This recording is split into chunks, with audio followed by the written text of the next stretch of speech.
All right. Hello, World Wide Web. Welcome to the Hanging with Web Show live. That's right. We're going to give you some time to hit the share button. Please like, follow, share, all those funny things that you do on social media. If you're on YouTube, please hit subscribe. Bing. And then what do the kids say? Smash the bell. Smash the bell. Smash it. Make sure you're notified every time that we are live or we put up a new interview. We have got interviews with authors, artists, filmmakers, musicians, creative minds of all kinds. That's right here on the Hanging with Web Show. And I'm GW Pomacher, by the way. And I'm Sage Ia. That's right. So guys, we got a little bit of housekeeping to do before we jump into our interview today, which is going to be fantastic. But I've been looking forward to this all week long. This is great. I really have. We're going to let you guys know a little bit of housekeeping though. Later on today at around 3 p.m., we are going to be jumping over to Harlequin 2021. Yep. Sponsored by Harlequin Arts Cosplay and Crafts. It's going to be so much fun. That's right. We're going to be talking. We're going to be doing a panel. We're going to be talking about our misadventures as we interview some of the fantastic pop culture creators that are out there that we've had the great good fortune to have in the chair. Those who have been misfortunate enough to have been forced into the chair. We're going to be talking about that. And then at 4 p.m., HWWS Web TV's Cosplay Michael is doing a panel on his own. This is his first on his own panel. Well, you know, he's 10 now. That he is so 10. He's in double digits. So he's going to be doing ready. Putting the play in cosplay. And he is going to be talking about how to make sure that his cosplays are rough and rugged and they can stand up to him playing in them. So we're going to be doing that. But right now, while you guys are hitting share and everything else, hopefully you guys have read the description of this because this is cool. I know. Okay, so I'm excited. we're going to bring to the screen here in just a moment. We're going to be talking to New York Times best-selling author, Hugo, Nebula, and Campbell winner. He is a member of the NASA. I don't even. He's innovative. This guy is like he's part of the think tank for NASA. Okay. And despite being an astrophysicist, I'm told from social media these days, Bill Gates has been making his life hell because this, and I'm going to ask him about this later too, because this is a writer's nightmare. This is a horror story waiting to be written. When a writer's Microsoft Word won't do what you tell it to do. It just reaches out and says, watch what I'm going to do. It has a mind of its own and it doesn't do what you want it to do. That's a nightmare for a writer. Please welcome to the screen, everybody, author and writer David Brin. David, how are you today, man? Oh, doing fine. It's been the busiest 4 months of my life. 12 different book projects that have been simmering for years. Suddenly had January 30th deadlines. So I'm hoping after this, I'll be able to get back to writing new stuff. But wow, mostly I'm at the deadlines, thanks to the help of about 30 or 40 fans who are part of my pre-reader group, irregulars, volunteers, and I toss things to them and they edit them and they criticize them. And that's been a huge help. I owe them everything. That is, it's fantastic. One of the upsides to this weird, wonderful, wonky social media world that we live in nowadays is that instant access to readers, and to be able to set up a beta reader group that can go over your stuff has got to be just immensely helpful, especially when you're on a deadline for that many projects at one time. That's true. That all came due at right around the same time. Yeah. It's and of course one of them we're talking about later today in the program is restarting and invigorating one of my young adult series. We're going to talk about it a little bit more in depth a little later on. That's the Colony High novel that just came out this last week. Correct? It's now out on Amazon. Yeah, and it's so much fun. That is fantastic. Now. You're a true science fiction author in that you put the science in your fiction, and because you are a scientist yourself. Is that not correct? Yeah, right. Yeah. Well, I am scientifically trained, but and I still have my hand in, for instance, with NASA's Innovative and Advanced Concepts program. But it's civilization pays me better and clearly wants me to be more in my art, which is writing stories. And, Kevin Costner made that movie of the Postman. By the way, I have news about that. Warner Brothers just re-upped. So they're another Awesome. thing of some kind. And the movie interest in my Uplift series has heated up. But I have to say this about the science and science fiction. I do bring a lot of science into science fiction, but adventure and story and character are always first and foremost. And the other thing is, great science fiction with science is often done by people who were English majors. Nancy Kress, for example, Ursula Le Guin, Kim Stanley Robinson, Greg Bear. These folks write some of the greatest hard scientific science fiction that anyone has ever seen. And the way they do it without any scientific credentials is they live near a university and they buy pizza and beer for nearby scientists. Right, that's just funny. That's the best research style I've ever. It gets better. It gets better. So, the scientists often spring for the pizza and beer because they're enjoying talking about possible stories springing from their science. And all you really have to pay them is what's called a Tuckerization, and that's name a character after them. And that's always fun. If they're really helpful, I'll kill the character gruesomely on stage. Please pick me, murder me. I did that to my kids just for fun in my last book. I just put my kids all over the book and then I killed them all. And I was like, oh, that's so rewarding. So, oh, wow. You know, it's interesting because, first of all, great research technique. Just beer and pizza and sitting back and listen, because, you know, the sciences and fiction writing have one thing in common. And David and I were talking about this off camera earlier, and that is the favorite two words of both a scientist and a fiction writer are what if. What if this? And it's so wonderful to see the two disciplines come together to create a world. Now, David, let's give everybody on the internet a little bit of a David Brin refresher course. You had mentioned the Postman, but we want to back up even further than that. When in your life did you just kind of know? When were you all in that you were a writer? This was what you were going to do. Well, there are different phases. I always knew I'd be a writer. I come from a family of writers going back generations. What I realized when Sputnik passed overhead when I was 7 years old was that I was a member of a civilization that was doing something really unique that never happened. You see, most science fiction authors are actually transfixed not so much by science, but by history. Science fiction was poorly named. It should have been called speculative history because we extend the human story into the future. And that's the great drama of all time. Or parallel universes, what might have happened if. So, you know, I was already imbued in history, and I realized that this is the first human civilization. Every human civilization had professionals who talked about their imaginations, but we were the first to really generate a process and millions of professionals who were dedicated to find out what's actually true, and. Wow. And denying that there is such a thing as fact and truth is the major reason why America is having its political problems right now. But that's an aside. The main thing is that I wanted to be part of that. So I went into science. But I always knew that I would write. And stories fizzed out from time to time. No, the time that I knew that my writing was going to take over and be more than my science was, I know the exact moment. It was the 1984 World Science Fiction Convention in my hometown in LA. And my second novel, Star Tide Rising, had come out. And that night I was going to win the Hugo Award and my career would be made. But what happened earlier in the day was I was walking through the halls and I would pass through rooms and down hallways, and suddenly there would be a hush. And I'd glance around and I'd see people pointing at me and I'd hear the words, "It's him." Now, that did not last. Good day. That did not last.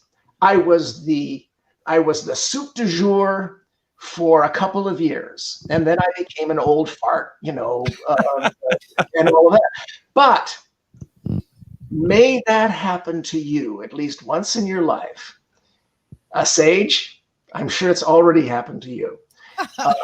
I like him. I like him. It was really funny as he says, may that happen to you, which is really great. We had been doing the show about 2 years, and our little guy, we introduced at the beginning of the show, I'm sure you heard, is Cosplay Michael. He's he's actually the US's youngest professional cosplayer. And we walk into rooms and we hear people say, it's him. And I turn around and I'm very excited. And I'm like, oh, somebody recognized me. And really what they're saying is it's him. They're pointing at the little guy. So, pay it forward. That's right. That is awesome. You brought us up into the 80s, into the Hugo Award. But that brings us right up to probably one of the projects that you are, for those who are less literary minded and are drawing a lot of their literature from the big screen or the small screen, one of your most well-known projects is as the writer of The Postman, which was the novel that the Kevin Costner movie was based on. But it wasn't a novel at first, right? It was 3 short stories. Is that the way I understand that? 3 novellas. Some of the greatest science fiction happened that way, especially in the 50s, 60s, 70s.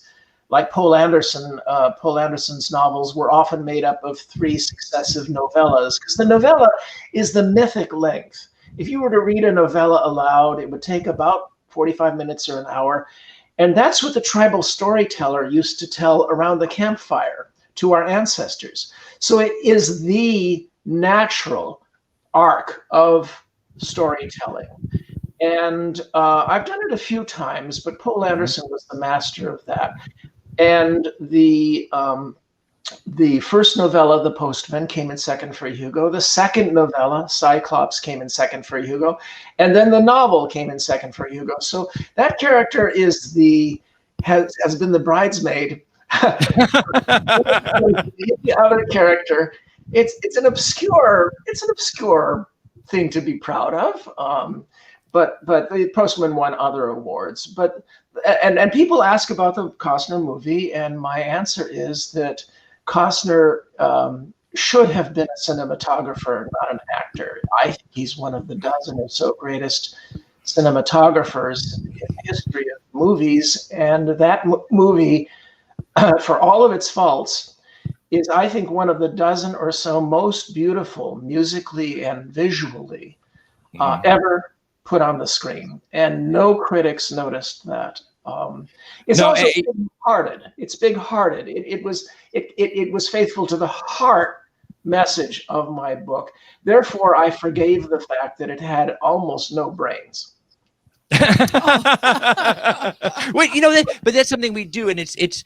I think that one of the things that I wanted to ask you about in that particular project was, and for many of our writers out there and our authors that watch the show and follow what we're doing, it's a great moment when you get the call that says we want to make your story into film. It's also got to be a frightening moment because it is so difficult to take from the page and do it visually.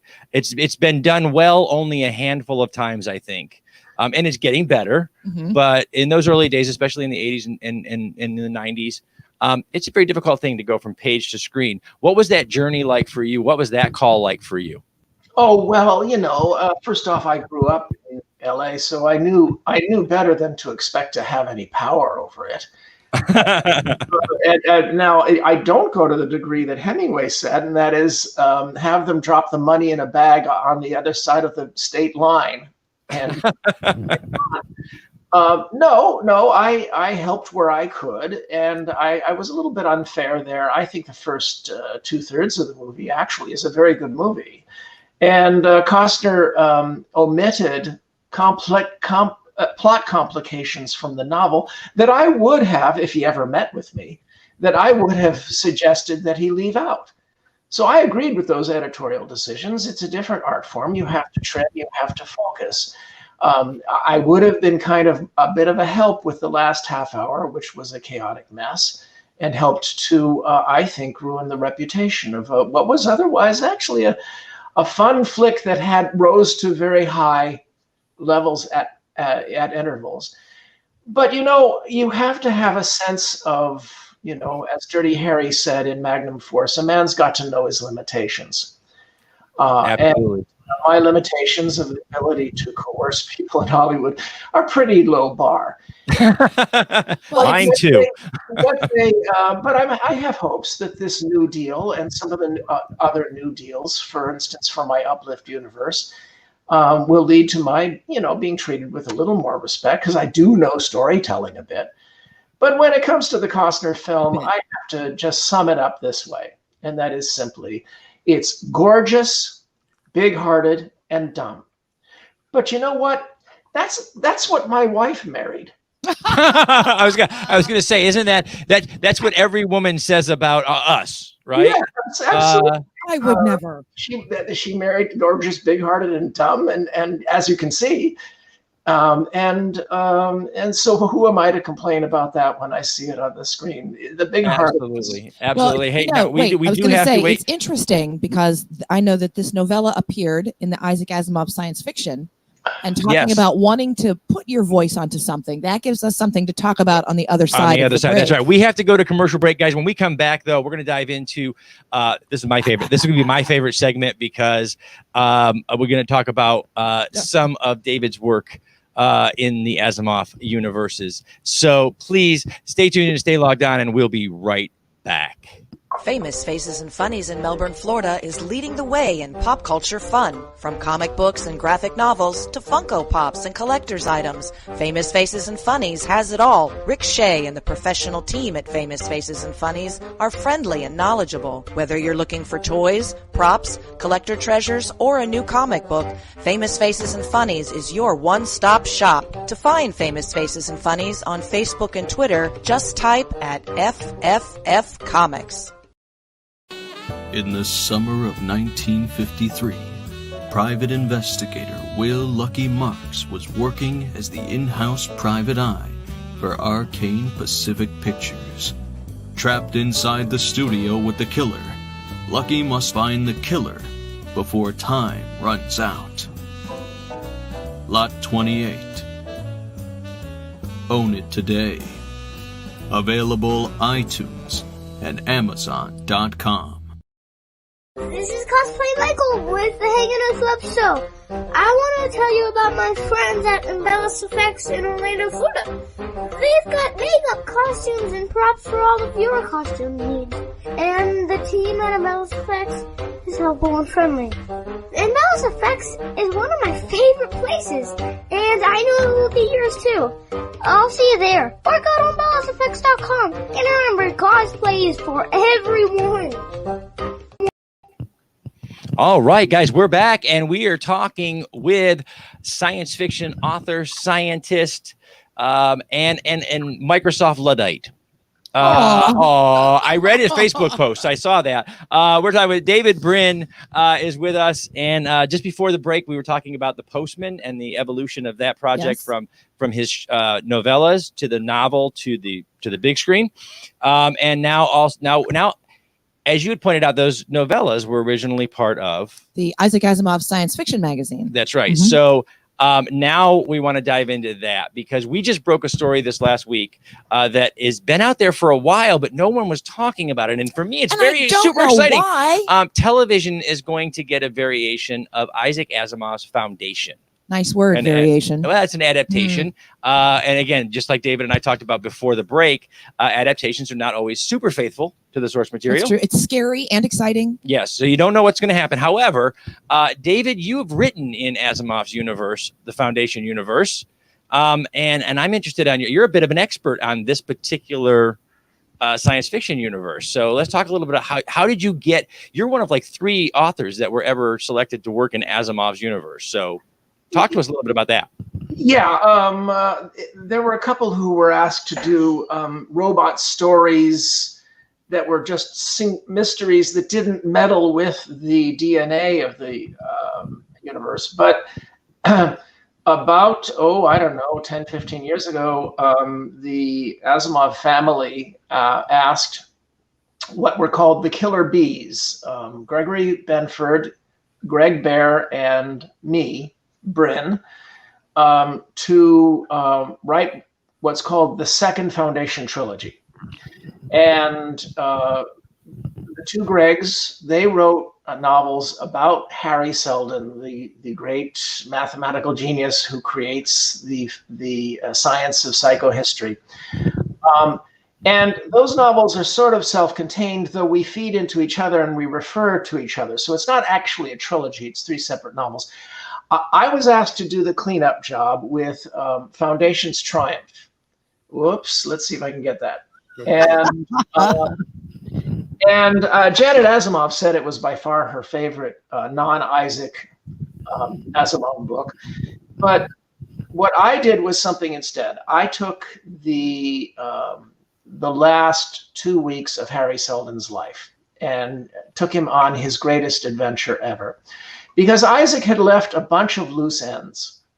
And these loose ends trailed into some of the novels that he had written that were obscure novels from the 40s, like The Stars Like Dust, Pebble in the Sky, The Currents of Space. And those loose threads were begging to be tugged and pulled together. And that was my job in Foundation's Triumph. And Janet Asimov said she loved how I brought things full circle. Because what Isaac did was every 10 years, he would argue with himself. In the 40s, he talked about human nature as being like gas molecules that could be modeled with a gas dynamic like mathematics.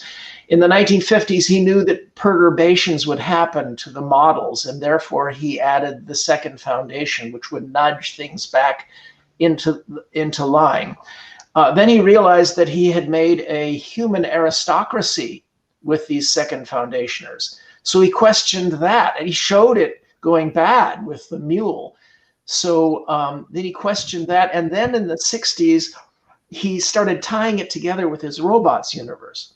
Because the way to avoid a human aristocracy was to bring in a robot aristocracy, because these would be like court eunuchs in the Chinese court, and they would not have a vested interest in their own ambition. So every decade he would argue with himself.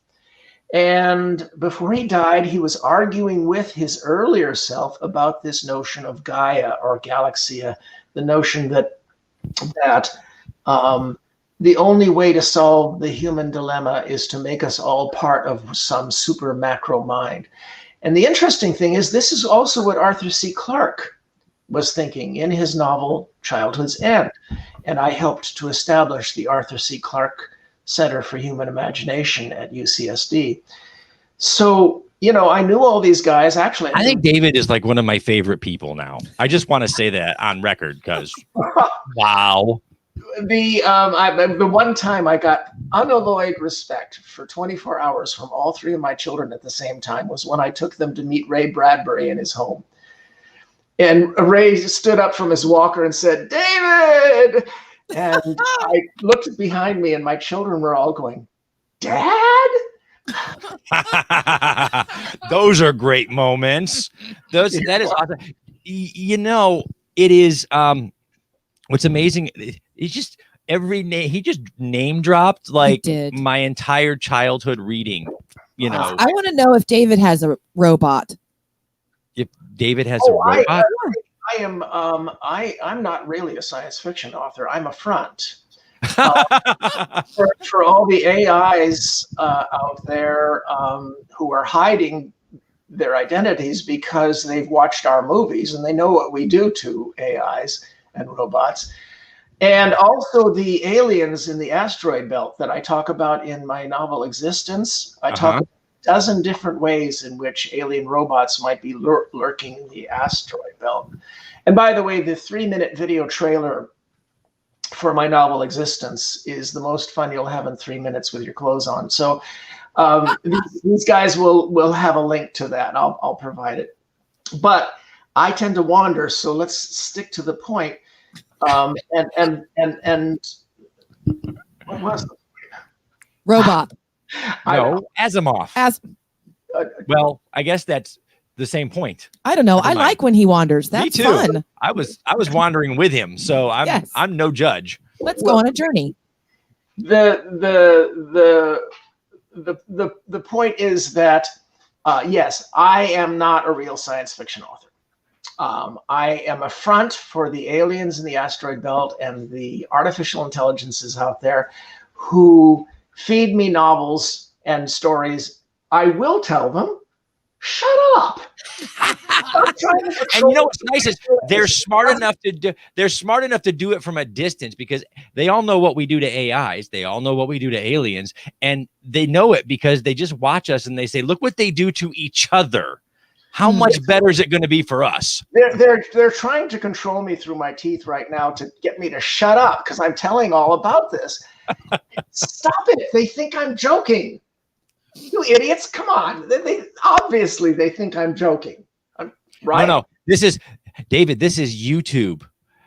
In the midst of current events, they never think we're joking. They take us deadly seriously. Okay, I take it all back. Yeah, you got. Whoa, baby, whoa! It's the internet. If it's on the internet, it's true.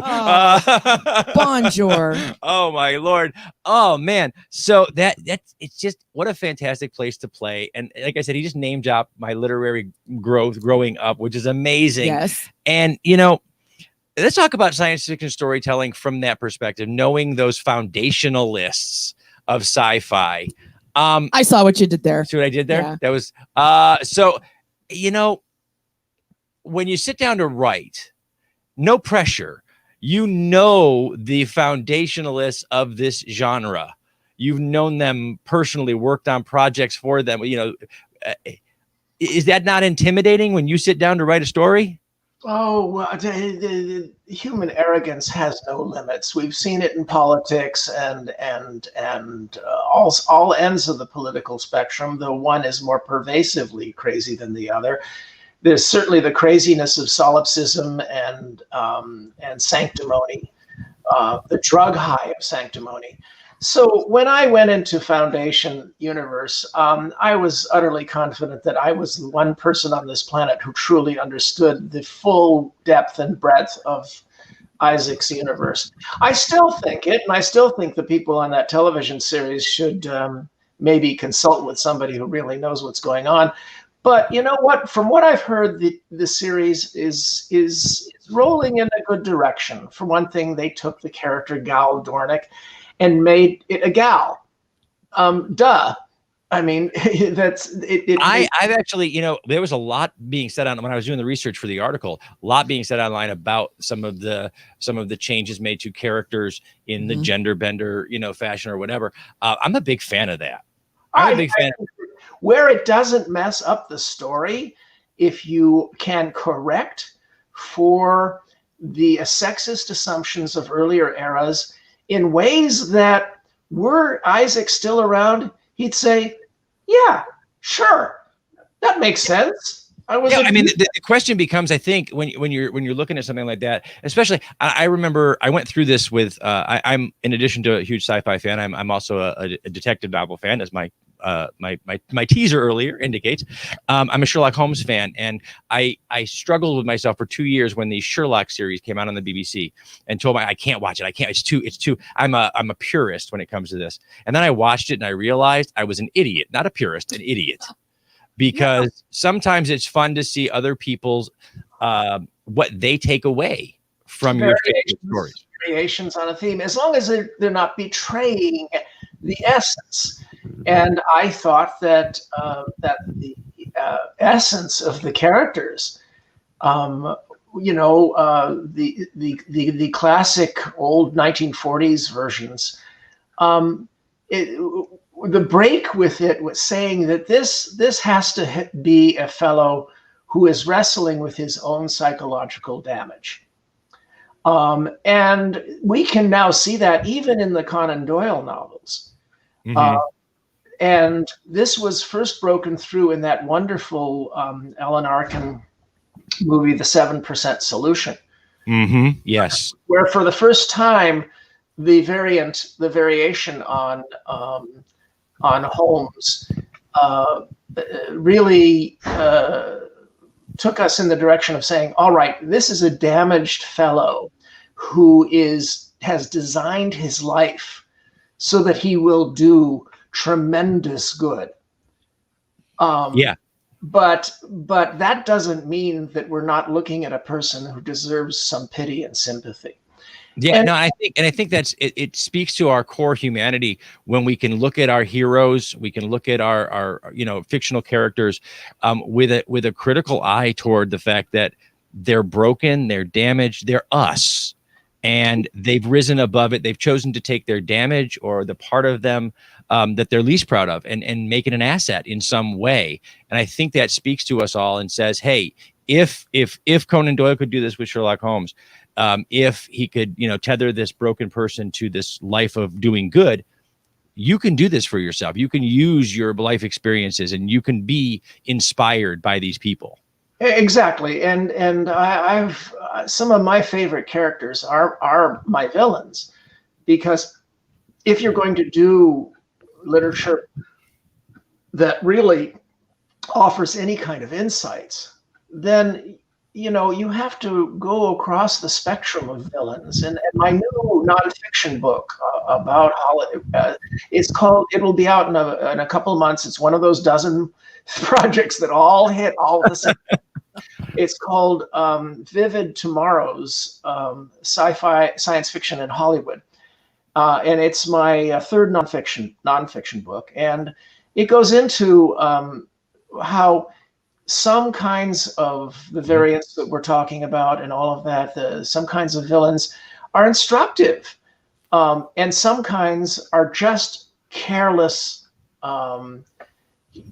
assumptions that let you write a movie that don't take the conversation anywhere. Hunger Games, for example. Where do we learn anything about real politics or about real despots or about real tyranny or about real revolution from that cartoon caricature? There's nothing in that film that is instructive about how exactly and to deal with a real villain. Yeah, and something, and that story is one of those, you can feel it when you watch that, the missed opportunities, because all of those opportunities were there, sowing the seeds of the next revolution in this revolution, sowing the seeds of the next tyrant in this time. All the seeds are there, and none of them feel like they were followed through on. And we're in phase 8 of the American Civil War right now, and that kind of perspective would be really useful to us, since the number one enemy of our revolution, I mean, the number one enemy that the enemies of our revolution aim their ire at is the fact professions, science, teaching, journalism, these and the so-called deep state that consists of 250,000 skilled men and women who saved us from Hitler and from communism and won the war on terror and won the Cold War. These are now enemies because they refer to fact.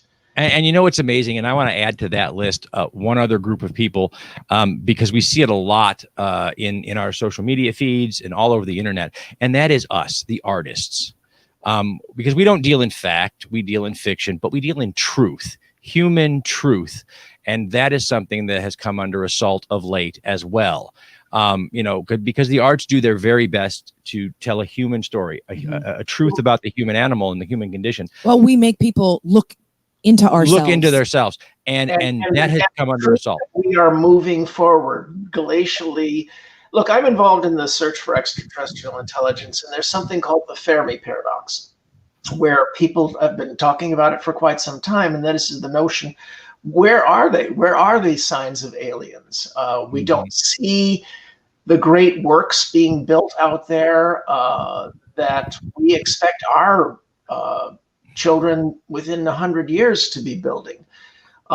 We don't see any signs that anybody ever even visited the Earth, because one Coke bottle dropped by visiting astronauts would have changed life's DNA history. So the Fermi paradox is a real big question. Where the hell are they? What's been going on? And I have to tell you that of the 100 or so theories that I've been cataloging over the years, I think the number one theory, the thing that I think is most likely is that humans, even though we criticize ourselves, we are actually pretty nice. We found a narrow path past feudalism, which dominated 99% of past human cultures. Brutal males picking up swords and taking other men's women and wheat. And the women were treated like wheat. And we found a way around that. It's a narrow path, but it was tried empirically in Athens, in Da Vinci's Florence. It's been tried and refined, and we've got it really rolling now. And the enemies of who want to restore feudalism, I think they know this is their last chance. That's why they're fighting so hard to end this enlightenment. But that's neither here nor there. My main point is that even the fact that we have a path away from feudalism and dogmatism may be rare in the cosmos. It may be that we're among the few that found an alternative. And I talk about that to some degree in some of my stories. No, I think it's an important message, because I think, when you look at human history, the history of civilization among humans, not the million years of scratching a living out of, off the surface of the earth, but the history of civilization, the moments of these types of this type of existence are few and short. And so if we look at our own existence and we model after that what the cosmos is like, then I think David's hit it right on the head.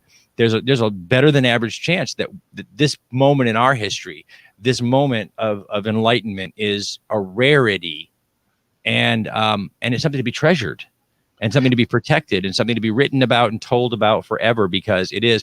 We have to take a break. When we come back, we're going to dive into David's most recent novel and the most recent steps on his journey. So stay tuned in and stay logged on, and we'll be right back. What was it you promised your old man? Never give up. Do something they'll never forget. I'm afraid I am a coward. I'm sorry for everything. Meg, This is my you'll moment. be missed. If I had done this a long time ago, A true movie-land tragedy. it would have saved a lot of pain. Peg Entwistle, known for her spectacular Broadway performances and a promising movie career, is gone. They'll never forget this.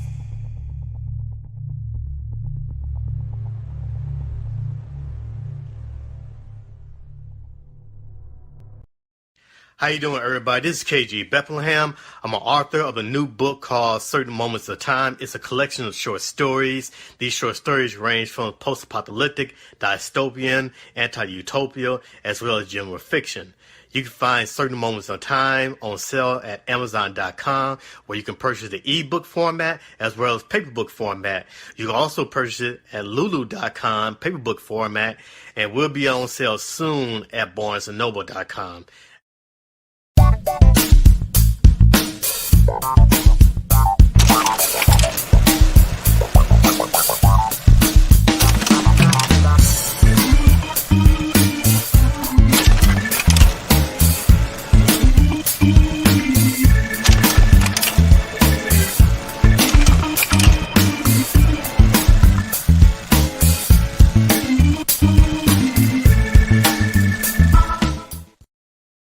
We are a touring acoustic duo crashing kitchens around the country. We go from house to house every Friday night, and we create music, we create food, a good time, we stream it live, and we do it for free. So now we're just really kind of like trying to develop it and build a community group that people believe in, then they'll help us.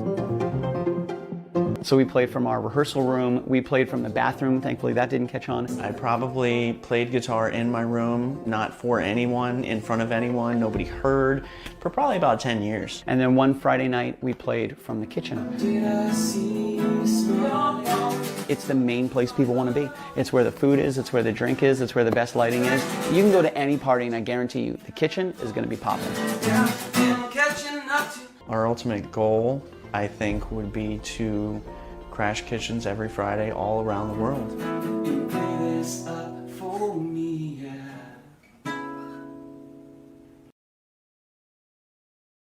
Join author Gary Zeiger for an animatic short film based on his breakaway Stingray novel series. Watch this animatic short based on the novel Stingray, You Can't Hide Forever at stingrayseries.com. In Stingray, You Can't Hide Forever, Captain Epsilon is putting the band back together to rescue his protege's little sister from the evil conglomerate, while keeping his state-of-the-art warship Stingray out of their hands. Watch as the adventure unfolds in the groundbreaking animatic short at stingrayseries.com. Then, join the crew of Stingray with the next novel in the series, Stingray Prophecy, where Captain Epsilon and Dr. Zubre are pivotal players in an ancient prophecy. Can they reunite the people of two worlds before they destroy each other?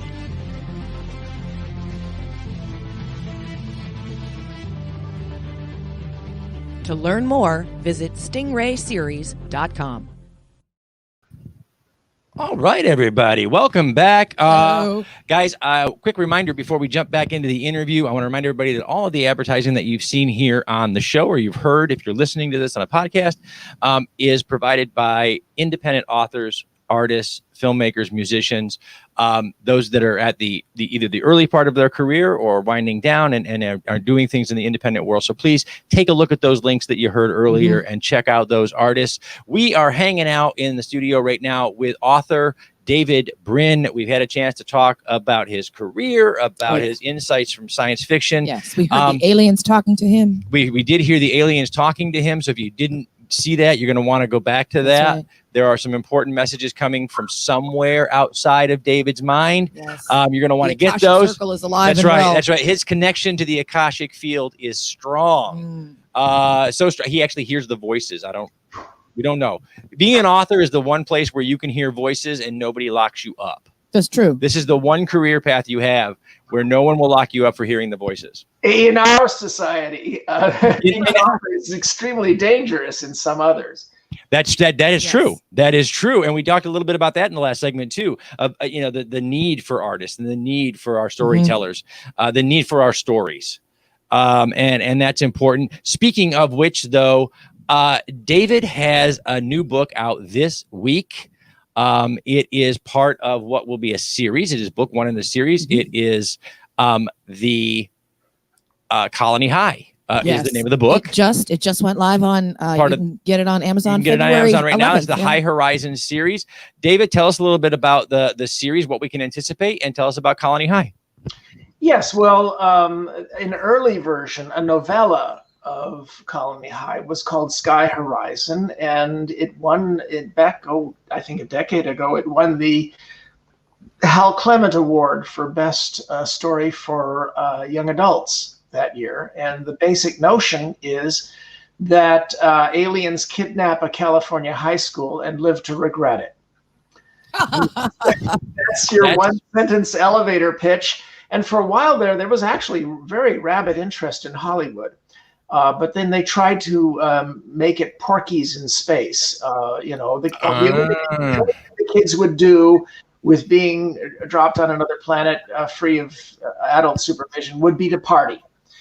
And of course, that's not what they would do. They would take very seriously their obligation not to fall into Lord of the Flies. And yet, Lord of the Flies would at least try to happen.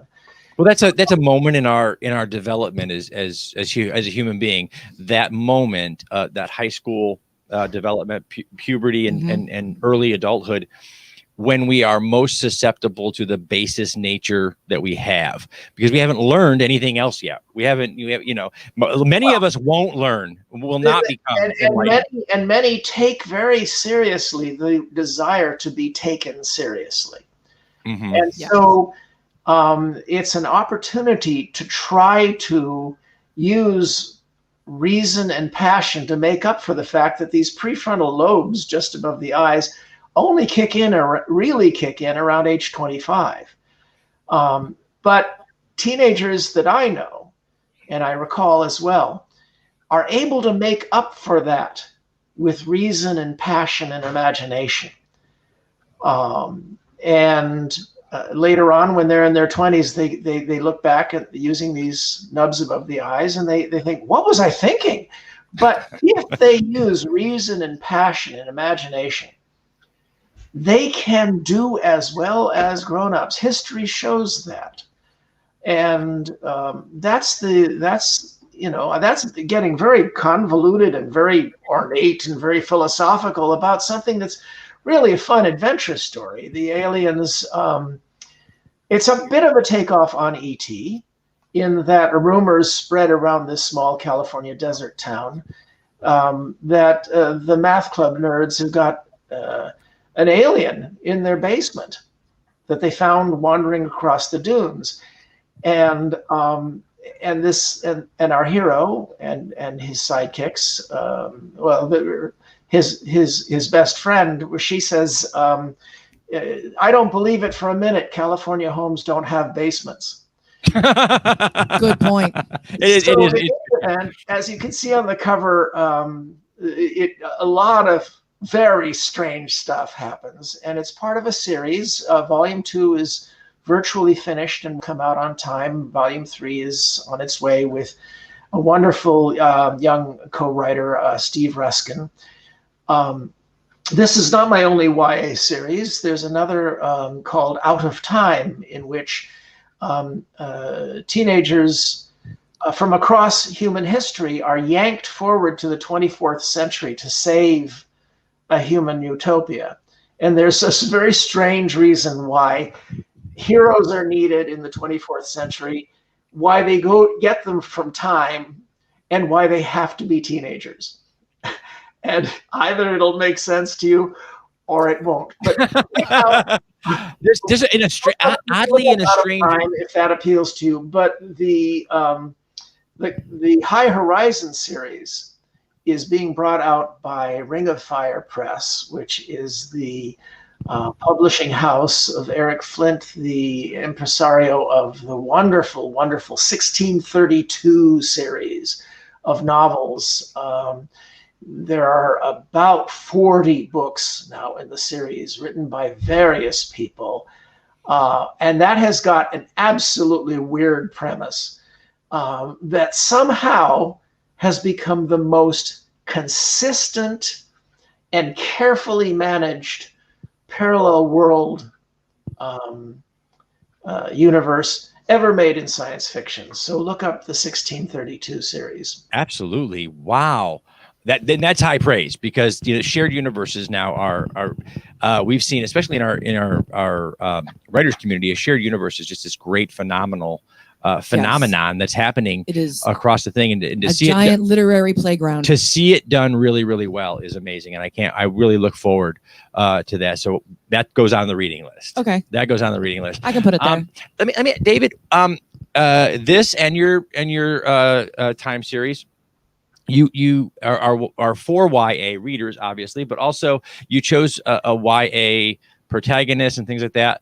Do you find it difficult writing young people, or is it something that you do quite easily? Well, the job of a writer of fiction, above all other jobs, a science fiction author needs to. The genre of science fiction is the genre of discussing change. Things change, and then you tell a self-consistent story. Let me step back even one more step, and that is that the mother genre of all human literature is fantasy, in which things might be different than they are. But that doesn't mean that things change. In the Iliad and the Odyssey and all of those, and Gilgamesh, the fundamentals that there are demigods, heroes, and then the hoi polloi of peasants, that never changes. From the mother genre of fantasy, and it's still like that in most fantasy novels, change of the social order is forbidden. Science fiction is the rebel offspring in which the possibility that society and your assumptions might change is the thing that we're obsessed with. And science is often the driver of that. So we've come back full circle. And so science fiction is capable of asking these questions. What was your question again? In this genre, where these are the big questions, you chose a cast of characters, young people. Right. And, so was that difficult? Yeah, the job of a novelist. Boy, I'm having senior moments. I used to be able to juggle all these balls. The job of a novelist is to not only deal specifically with change, which is in science fiction, but the job in all fiction is to be able to use these prefrontal lobes of the readers to extrapolate into the mind of someone else, someone different than you. Now, you hear all sorts of silly things today saying that a straight white male author can't write a gay character or can't write women. And of course, women authors were writing men all this time. Why not? As it happens, the very first fictional character I ever wrote, which was in my very first novel, Sundiver, was half African, half Native American. And Native American themes were rife in all of my first 3 or 4 novels. And I only realized that later. I was just fascinated with the possibilities of portraying that which is sympathetically other. And some of my best characters have been women. So, I love the way you describe that, sympathetically other, because especially in today's world, it's an imperative, I think, and fiction is a place where we can do this, and we can do it in a non-threatening way, because it is an imperative that we understand that the other doesn't have to be a threat. The other can be a sympathetic other. It can be something we can examine. It doesn't have to always be a threat, because I think so much of today's world is about convincing people that anything other is a threat to them. Well, that doesn't have to be true. One of my short story collections is called Otherness.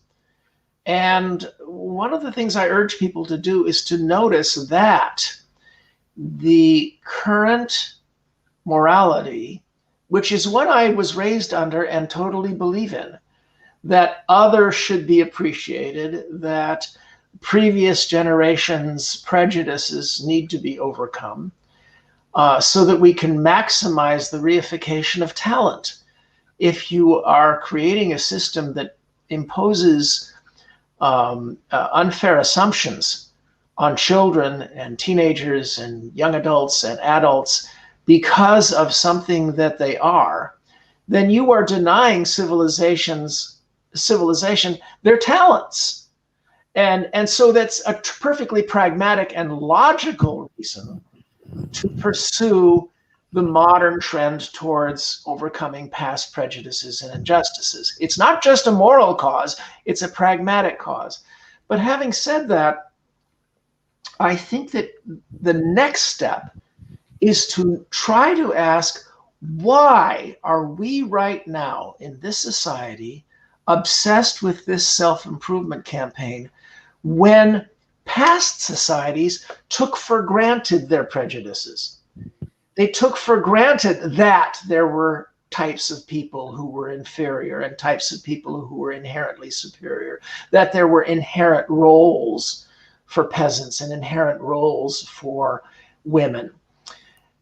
The question is not whether or not we should push forward toward a Star Trek future that takes for granted these revolutions in opportunity.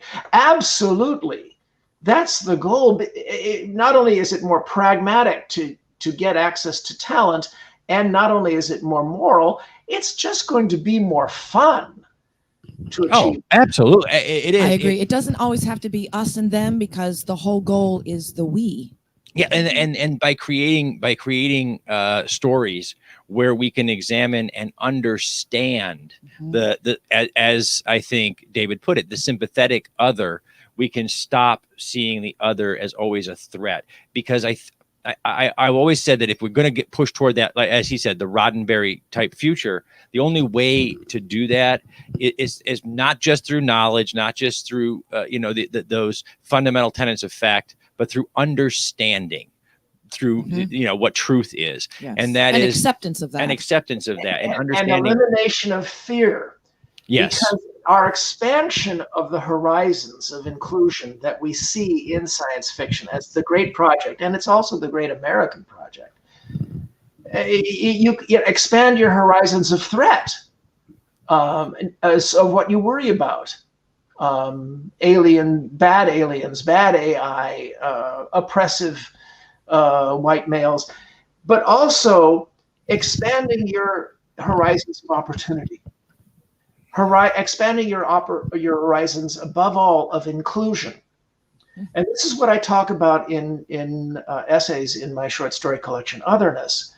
And one of the new projects that's coming out this year, one of many, is a collection from Subterranean Press, Best of Brin, the best of my short stories. So I'm getting one of those.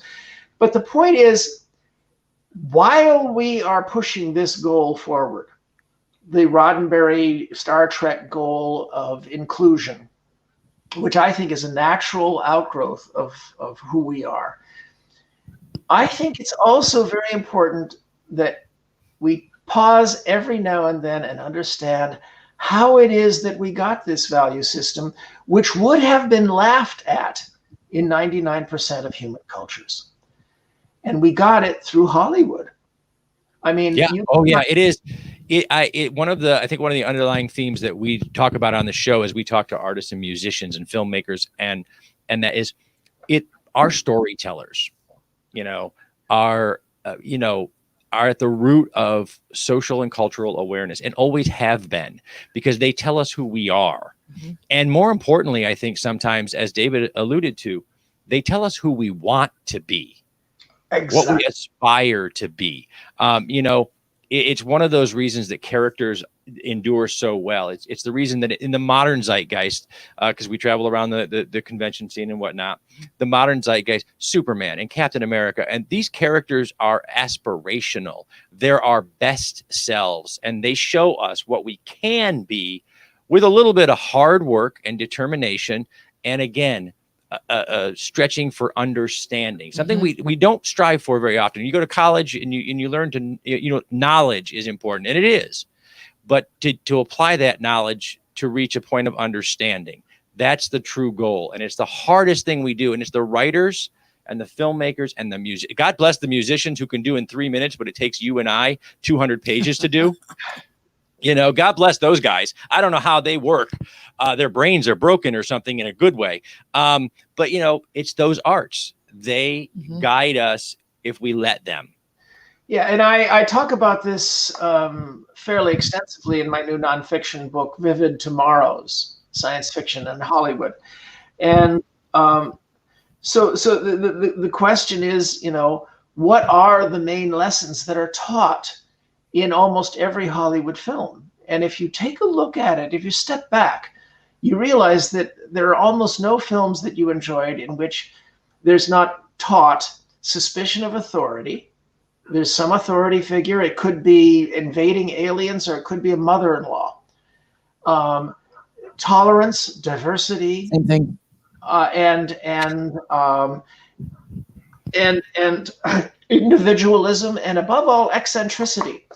You usually are asked to bond with a character in the beginning of a film, and that character shows some eccentric trait. And here's the point. It's not the audience member's eccentric trait. It's just the fact that this character has a harmlessly eccentric trait that helps the audience to bond with her or him.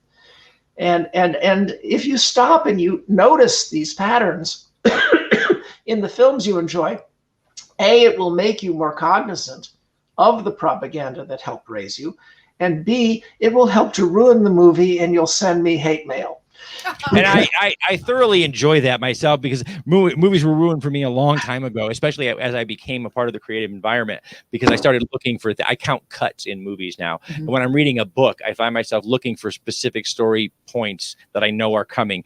It's ruined, but it's wonderful. It's a wonderful ruining. Guys, we are at the edge of our hour. I want to thank David for being with us and for having a very thoughtful and deliberate conversation with us. It's wonderful.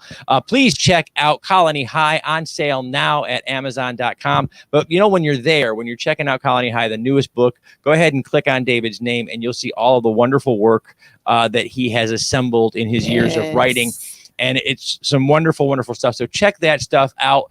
I want to wrap up the show by saying thank you. Thank you to our partners and our friends at Famous Faces and Funnies, NSC Live TV, Embellish FX in Orlando, Florida. Our great friends over at Harlequin by Harlequin Arts Cosplay and Crafts. Yes, J. Bauer Art. All of the art on the set. Yeah, that is fantastic. Our great friends at Threadless Merchandise for running our merch shop for us and letting us get all of grab a coffee cup. Coffee cup. That's right. You can get all that stuff. Or tea. Again, guys, check out on Amazon.com. I know we drop links, I think, in the chat. So go ahead and check out all of those links we dropped in the chat for you, and check out David's work. David, thank you so much for being with us. And thank you to all of you. Remember, everybody, we are the Hanging With Web show here on HWWS Web.